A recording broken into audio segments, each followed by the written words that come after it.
दोस्तों, प्रधानमंत्री नरेंद्र मोदी हाल ही बिहार के दौरे पर गए। बिहार में चुनाव होने हैं।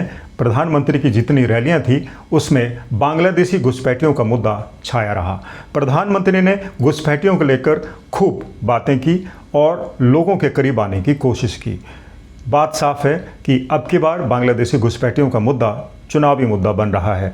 सवाल यह है कि अगर भारतीय जनता पार्टी इस मुद्दे को चुनाव में भुनाना चाहती है तो कांग्रेस इसके बारे में क्या कर रही है, राजद इसके बारे में क्या सोच रहा है। हमने देखा कि कांग्रेस की जितनी रैलियां हो रही हैं उसमें ये मुद्दा लगभग गौण है और वहीं अप्रत्यक्ष रूप से कांग्रेस कहीं ना कहीं बांग्लादेशी घुसपैठियों के मुद्दे पर बात नहीं करना चाहती। बात इसलिए नहीं करना चाहती कि कांग्रेस हो या फिर राजद हो, इनका परंपरागत वोट बैंक मुस्लिम है और मुस्लिम इससे नाराज हो सकते हैं। सवाल ये भी है कि भारतीय जनता पार्टी जिस तरह से बांग्लादेशी घुसपैठियों का मुद्दा उछाल रही है, क्या उससे कहीं भारत के असली नागरिक जो मुस्लिम हैं और बांग्लादेशी नहीं हैं वो नाराज़ तो नहीं हो जाएंगे? और क्या भारतीय जनता पार्टी जिस तरह से बांग्लादेशी घुसपैठियों के मुद्दे को उछाल रही है, क्या कहीं इससे उनका जो मुस्लिम वोट बैंक है वो उससे खिसक रहा है?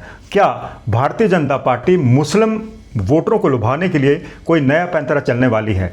और कांग्रेस किस तरह से अपने परंपरागत वोट बैंक को बचा पाएगी? क्या भारतीय जनता पार्टी का जो गोल है, जो उसका लक्ष्य है, सिर्फ गैर मुस्लिम मतदाता हैं? और अगर गैर मुस्लिम मतदाता हैं, खासकर हिंदू ही मतदाता हैं, पिछड़े वर्ग के मतदाता हैं, तो शायद बांग्लादेशी घुसपैठे का जो नैरेटिव है वो कामयाब हो सकता है, क्योंकि बांग्लादेशी घुसपैठिए सचमुच सीमावर्ती क्षेत्रों के लिए मुसीबत बन रहे हैं। बड़ी संख्या में भारत में घुस रहे हैं और जो स्थानीय लोग हैं उनके लिए परेशानी का सबब बने हुए हैं, कई अपराधों में लिप्त है और कई जगहों पर तो देखा गया है कि वो स्थानीय लोगों के व्यवसाय को, स्थानीय लोगों की ज़मीन पर कब्जा कर रहे हैं। हालांकि असम में कई जगहों पर कब्जे छुड़ाए गए हैं, लेकिन बांग्लादेशी घुसपैठिए अभी भी भारत के लिए सिरदर्द बने हुए हैं और अब बिहार के चुनाव में बांग्लादेशी घुसपैठ का ये मुद्दा गरमा रहा है।